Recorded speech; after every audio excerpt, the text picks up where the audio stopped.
The comments, opinions, and views shared during this program are of those individual Freemasons and do not reflect the official position of a Grand Lodge, concordant body, appendant body, Masonic Authority, or craftsmanonline.com.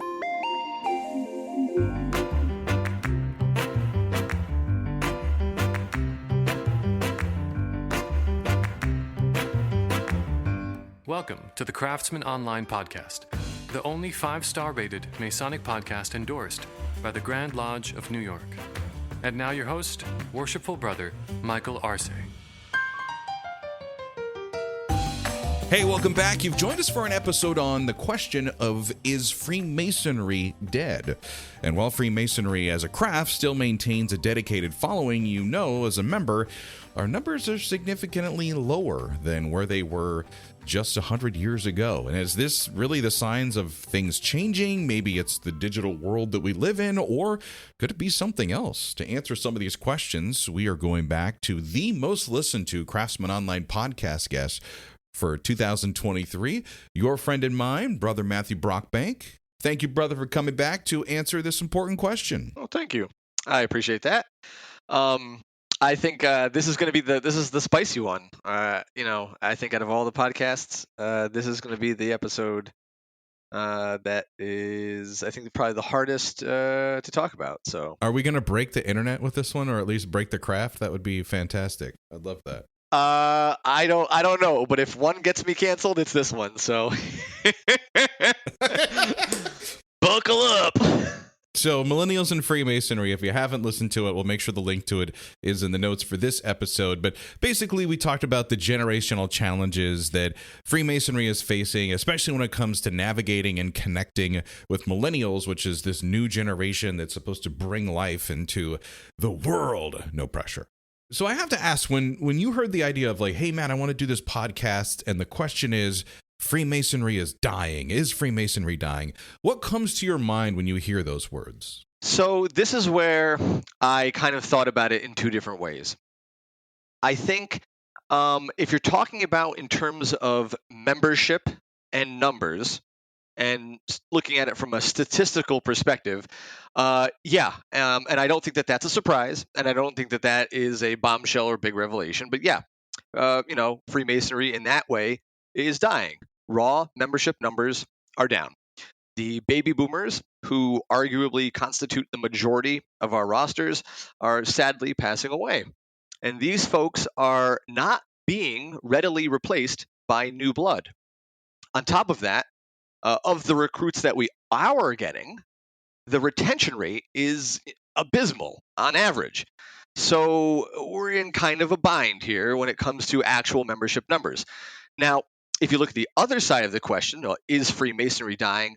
The first thing, though, that I thought of before even thinking about membership was the idea. And again, yes, I think it is dying. I honestly didn't want to start off here with all the gloom and doom, but like I said earlier, this might be the episode that gets me canceled. So I'm not going to leave anything off the table because I truly care. I want Freemasonry to succeed. And I do see a bright future, but only if changes are made. And again, this is not hyperbole. The next 10 to 20 years might be the most influential and transformative years for Freemasonry since its founding.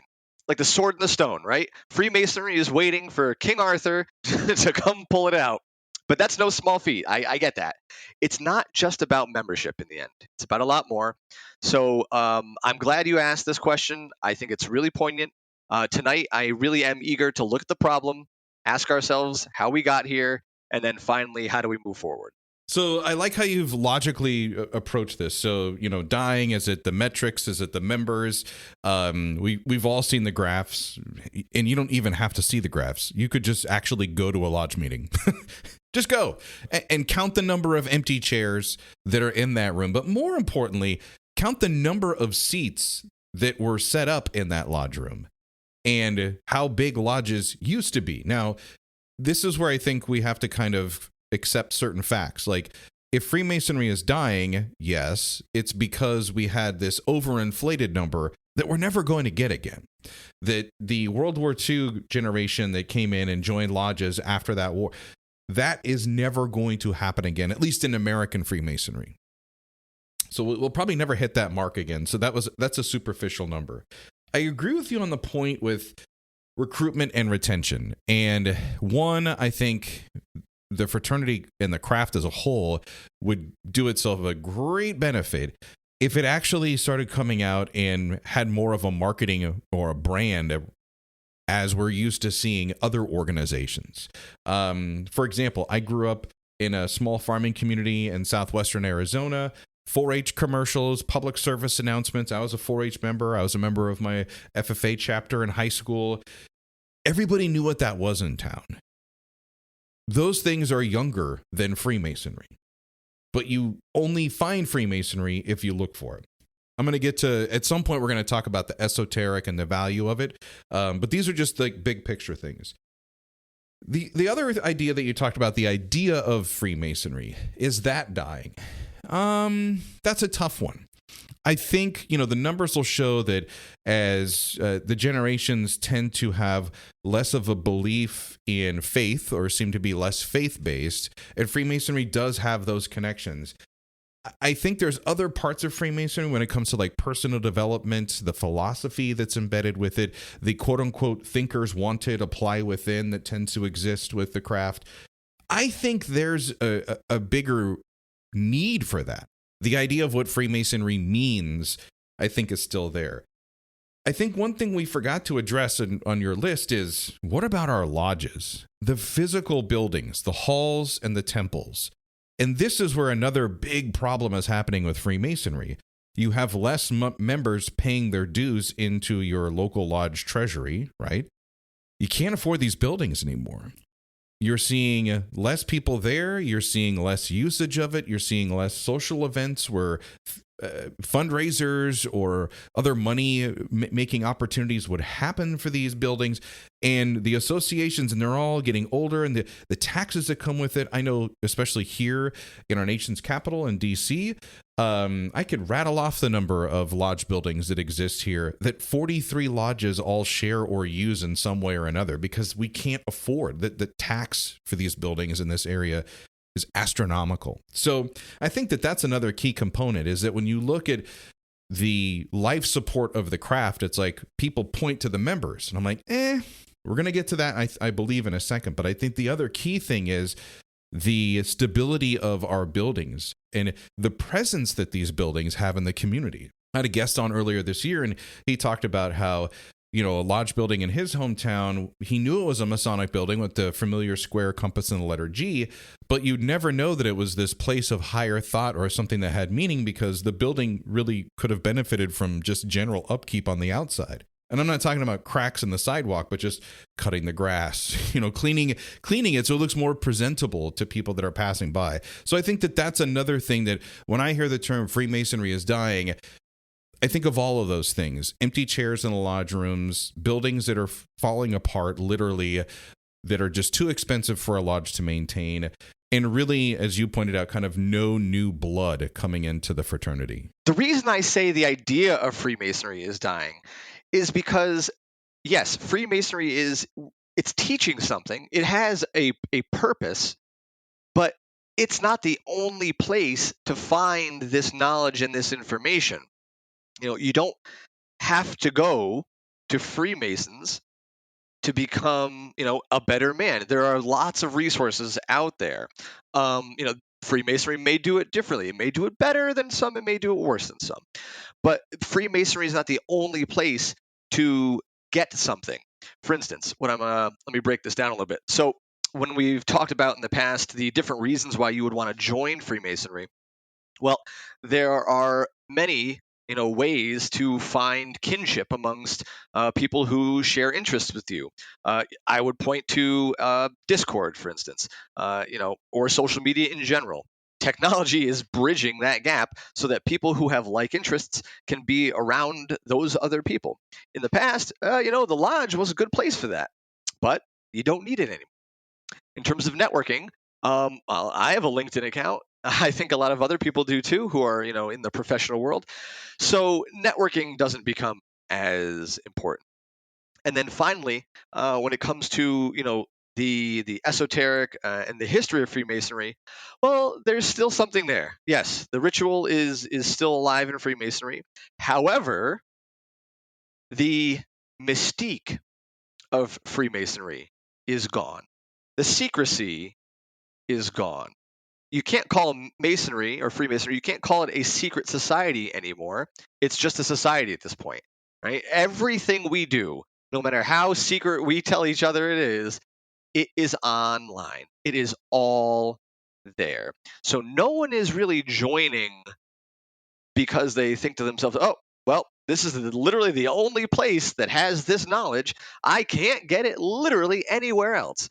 So unfortunately, I think that is one of the major drawbacks and one of the main reasons why, again, the idea of Freemasonry, as we know it now, is dying.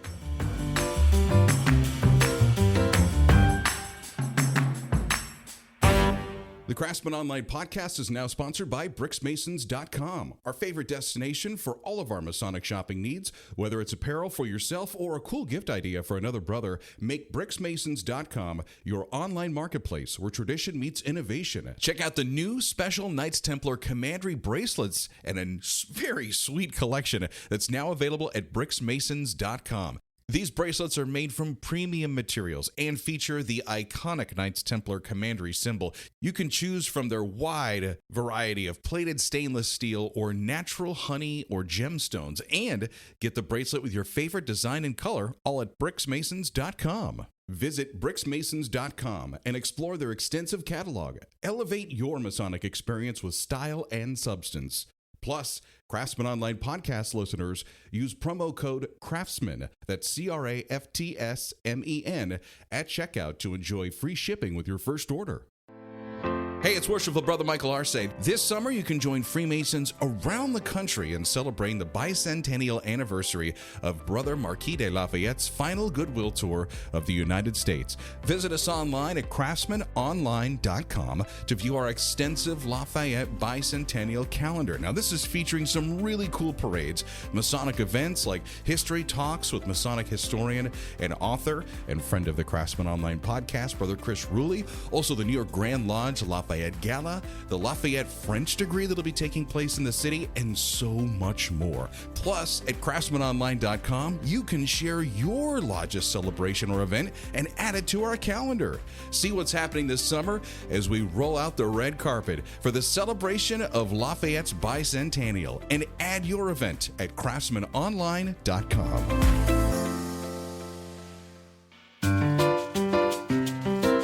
We haven't gotten canceled yet, so that's a good sign. Oh no! Oh, it's. I didn't even get started yet. Don't worry. You'll know. The sirens will start coming. The you'll Masonic know. police will show up. So, Brother Brockbank, this is a tough question because Freemasonry has this thing where it's afraid to say, oh, we can't recruit. We can't go out and recruit for new members. And I'm not saying that we should. I'm not saying that we should launch television commercials or a Super Bowl ad that's going to bring, 1 million people to the doors of Masonic lodges all across the country who really don't have the intent to be there as we would know it. So I'm pushing that idea aside. But I do think that Freemasonry could do a better job of promoting and marketing itself in the community and to men who have an interest in it. So aside from targeted digital ads or door-to-door solicitors, what's left to really showcase or market Freemasonry to a new audience? Can I tell you about our Lord and Savior, Hiram Abiff? That's when you know things have gone really badly. Anyway, I'm joking aside. I feel like people have talked about this for a long time, and they've definitely come up with like smaller solutions.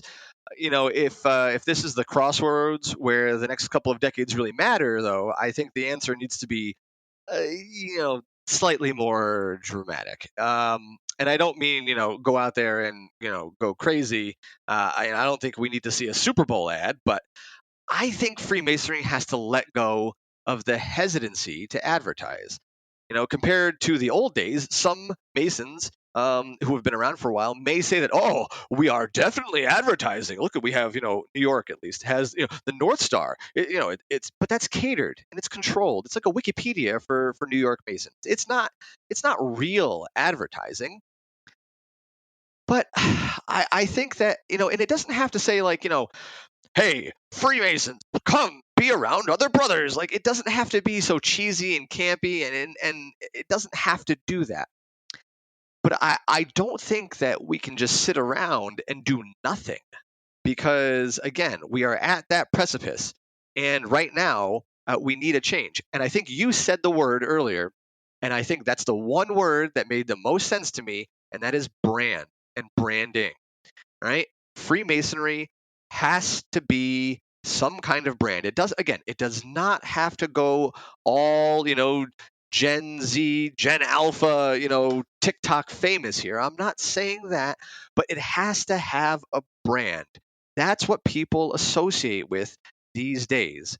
So Freemasonry, it can ask itself, does it want to be, the group of 70 plus somethings? Or does it want to actually carry on? Because you can't just stay stuck in the mud. And I know that that's so hard, because it's not the way that the current generation or just the way modern society works anymore. And that's a hard pill to swallow. And it's tough, because it's, you can't force that pill down. Two things. One, I totally agree with you that the way that Freemasonry is presenting itself now is still relevant to those men who come downstairs and have a jacket they wear for dinner, and then they switch to another jacket that they wear just comfortably around the house. I don't know anybody like that. Maybe you do. So there's that. But the other thing is, when you talk about a brand, so, I'm a marketing professional. I also happen to be master of my lodge. One of the things I did was create a strategic planning committee. I kind of talked a little bit about that. We were really trying to chart a path for a sustained success for our lodge. And one question that our group asked was, does Freemasonry have an image problem? And I'm just curious if you feel that our Freemasonry is being tied to quote unquote old white guys, end quotes, air quotes, of course. How could this be addressed to make Freemasonry seem more inclusive to everybody that doesn't fit into that small category? So, yeah, Freemasonry has a huge, huge image problem. All right. And this is going to be the tough part. If you go to a lodge, most lodges, all right, and I'm not saying all lodges, and I'm not saying all men, obviously. All right, I'm not going to generalize, but I will say that I could probably paint a pretty accurate picture with these next couple strokes of this brush. Why would I be drawn to Freemasonry? Well, you mentioned, yes, it is mainly white men. Prince Hall Masons, came about because there was no lodges for them. I wish that all lodges came together. That would be nice. That would definitely boost numbers. So many of the traditional Freemason lodges, Prince Hall aside, are more white than any other minority. So that is an image problem, number one.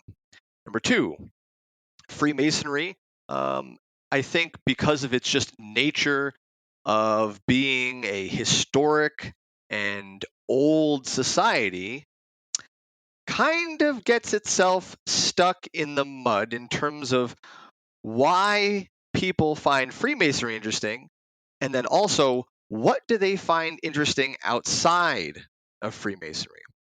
I know that we're not allowed to talk, well, it's frowned upon to talk about politics in the lodge.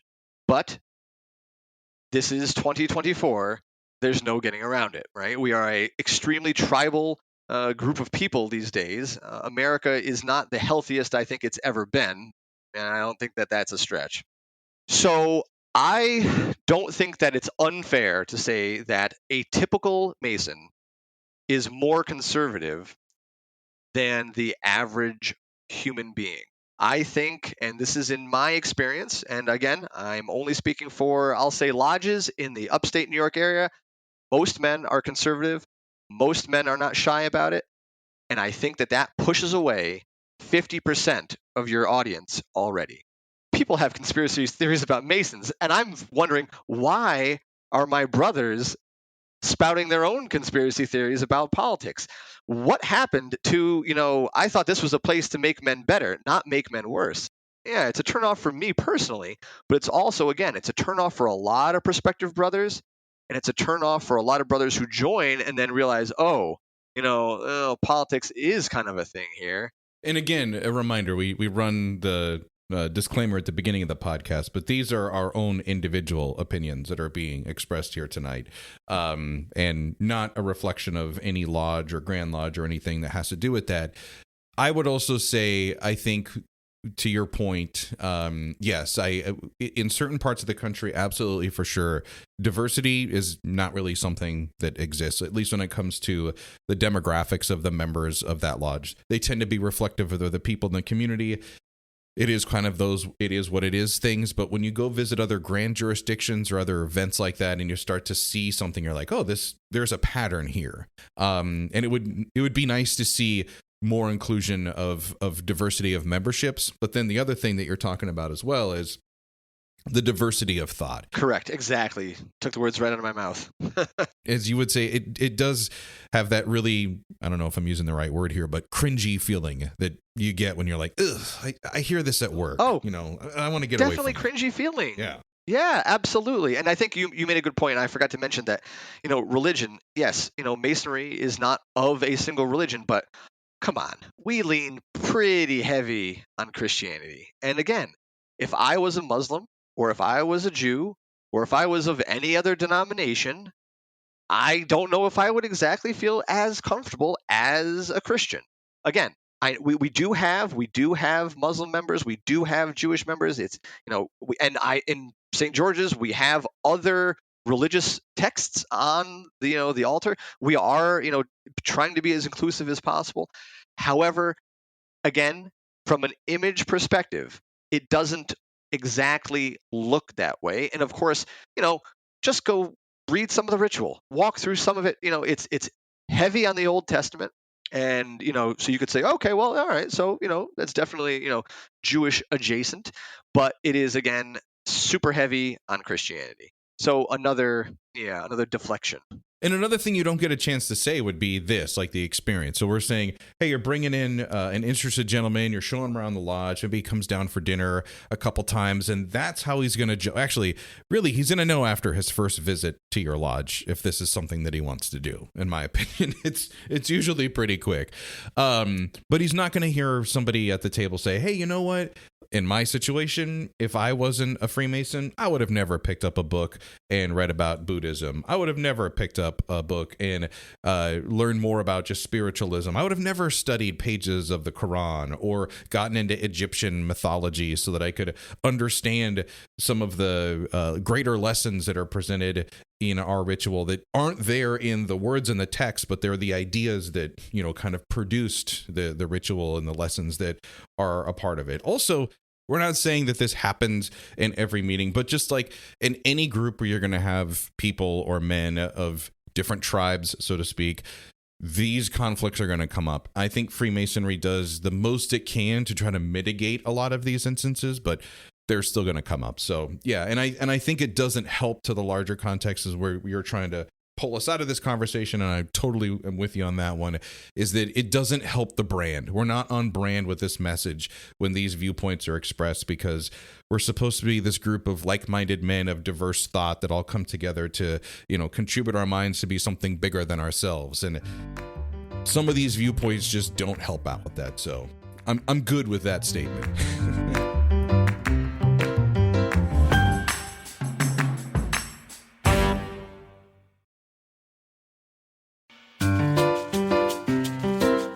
I had a pretty upsetting experience a few months ago where I set up my lodge room for the night. I got to lodge a few hours early. I'm like, hey, I'm going to give the deacons and the junior warden the night off, and I'll set up the lodge, and had all the chairs there, and then started getting the text messages from brothers that weren't going to be able to attend. And I was like, oh my gosh, am I going to have enough guys to open up this evening? And thankfully, I had a couple visiting brethren that I could enroll to help the master and a chair for the evening.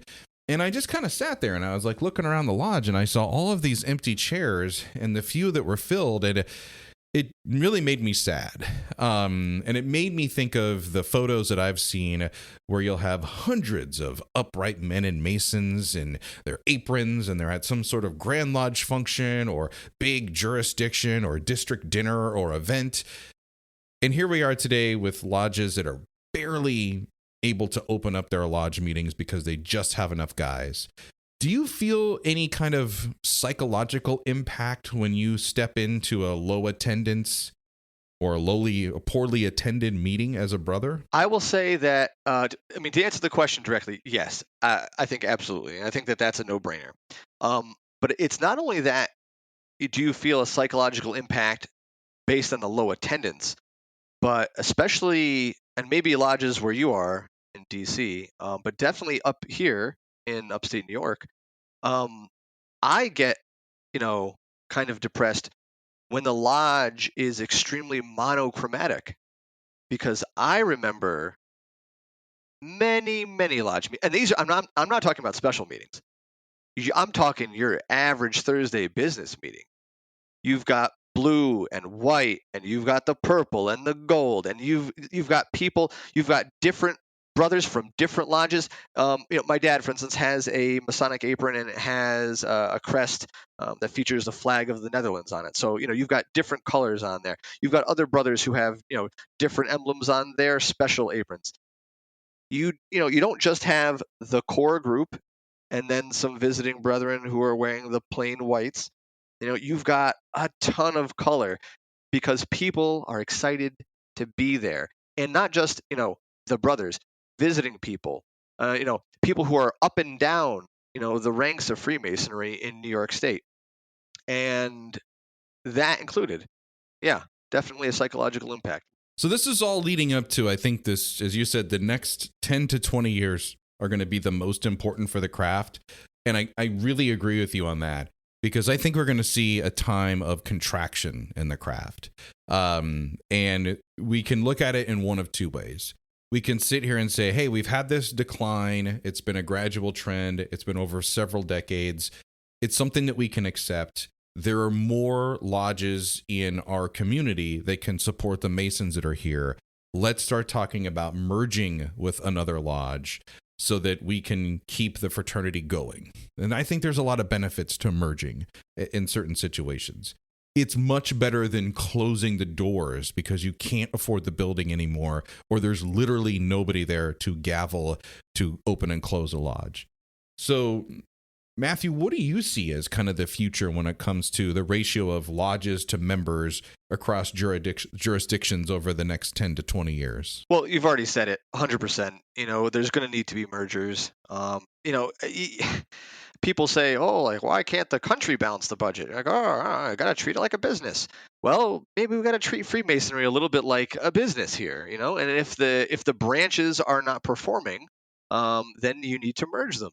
And that really sucks because I would not want to be the guy to get merged. Absolutely. I totally understand that it has to be the hardest thing. You've worked on this new lodge. Maybe you're the first person, right? Because maybe this lodge opened only, 20, 30 years ago, and maybe you're still there. And that's a tough one. And I feel bad. I really do. I'll talk about St. George's. We share a building with 2, 3, 4 other bodies. The Albany building downtown, they share what? I think there's like 4 or 5 lodges in there. I think there's 8 bodies that meet there. Yeah, I mean, come on. Like if you bring them all together, you have an agreement of who will be in line and what person will do what. You work it out. It's not going to be the most pleasant experience ever, but I think it has to happen. Simple as that. And if not just to put more bodies in the room, but look at it as an economic advantage. You are saving money and you are consolidating your wealth. Look at it that way. If you're an economics guy, look at it from the dollar perspective. But of course, most importantly, and from my perspective, you're putting more butts in the seats, right? You are bringing more people together to get things done. And I think that really is the psychological and the physical boost that Freemasonry and individual lodges truly need. So that's definitely number one, merge the lodges. Number two, we've already talked about, and that was, advertise. Number three is you gotta change the image. Got to change the image. And I think that Freemasonry, and this is dependent on lodge, by the way. There are lodges out there that do this really well, and there are lodges out there that don't do this at all. But I think that Freemasonry has to be a presence in the community, right? I get it that Freemasonry, we look out for each other, right? Okay, we are a brotherhood. We take care of our widows and the orphans and each other. Okay, that's good. Keep doing that. But also, take care of the community. You will get more people to join, right? And you will get not just the sympathy votes, but you will get support from your community. People who don't even want to be Freemasons will support you because they see that you're doing something good, right? And I don't just mean giving money. We do a lot of charity. That's fantastic. I love that. Keep doing it. But I think there has to be hands-on charity. And again, it can't just be delivering fruit baskets to our widows and doing things for only our brothers. And I know that might seem like, well, wait a minute. Now you're kind of shooting yourself in the foot because, well, isn't the whole reason that you join Freemasonry so that you can take advantage of these exclusive benefits? Look, it's tough out there, all right? It's not as easy as it used to be. And there's not a lot of good things, like genuinely good things in society anymore. So this is the point where Freemasonry pulls the sword out of the stone. All right, Freemasonry steps up and becomes the good organization in the community that it was meant to be. Because honestly, besides the go ahead, name me one organization besides a church. All right, maybe we'll say like the YMCA, maybe the Boys and Girls Club. How many other charity organizations are out there, have a good brand and a good presence, right? And if I swear to God, if you're listening to this and you say or think Mr. Beast, I will find you. I swear to God. But who is doing stuff? No one. This is an opportunity. And if Freemasonry doesn't take advantage of this, then I don't know what else to say. Why are we even here? I love what you're saying because to me, it's not. You're not talking about you are talking about Freemasonry, but when I'm replacing the words Blue Lodge, when you say the word Freemasonry, this is all things that Blue Lodge needs to start doing because some of the concordant bodies do this. But if our Blue Lodges aren't involved in the communities, if they don't matter, if they're not there, if they're not ingrained, then how are people even going to find you in the first place? Why do you matter? That's where you join. That's where the numbers are. The numbers aren't, in the Shriners or in the Knights Templar. They may have more dedicated people. They may have more regular numbers, but that's not where the chunks of people are. The most membership is in Blue Lodge. Blue Lodge is where, that's the worker bees. That's where you get stuff done. It's a difficult thing to say. It's a heart-to-heart conversation, and I feel that there's other things that I get pulled into for work or other professional groups, and I'm like, I don't want to be a member of this society or this group anymore. I don't want to pay dues for this. I'm just going to stop going. And I could never think that way about my Masonic Lodge. When I was a member of St. George's, I looked forward to those nights because those were my lodge nights, right? Just like the first Friday of every month here in DC, I look forward to going to my lodge here and being around the brothers. I get sad that we don't meet in July. I'm like, what am I going to do with myself for that weekend? I've moved personal trips around, vacations, when company comes to visit. I've juggled so many things, work meetings or obligations, because I didn't want to miss my lodge meetings. And, all joking aside, I think of your dad. I remember your dad coming to our meetings right from work. I could tell he was coming from work because instead of wearing a black suit and tie, he would wear, his lawyer dark power suit and tie. And I had so much respect for him that this was something that was important for him to be a Freemason and to be here for the meetings. And that's what I carry. So when I say less is more, I'm not saying we need less Masons because that's going to make the world a better place. No, I'm not saying that at all. I say we just need the ones that really want to carry it in their heart. They're just not a Mason on paper. They're really a Mason in life every day. And that's kind of the message when we talk about the brand and the image issue with Masonry is That's what we need to start projecting to people. I think that is what would be attractive for someone who's really looking to be a part of something that's bigger than themselves. We don't always see eye to eye, but Freemasonry allows us to, as it says, be on the level. And I think that is very important, because even if you don't agree with the other brothers in your lodge, you can still come together. You can still do good things for your community. Not everybody needs to agree on every single thing. So I guess if I can leave one note for everyone, that is that, yes, even if you don't agree with every brother in every aspect, that doesn't mean that you or they cannot make good Freemasons. Doesn't mean that you can't do good or be good for your community. So I'll leave it at that.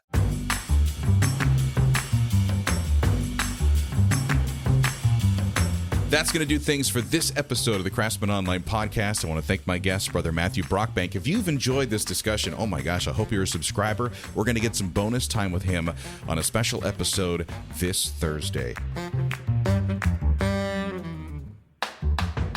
If you've enjoyed the Craftsman Online podcast, make sure to follow us on Spotify or click the subscribe button on Apple Podcasts to get new episodes every Monday morning. Until next time, let peace and harmony prevail.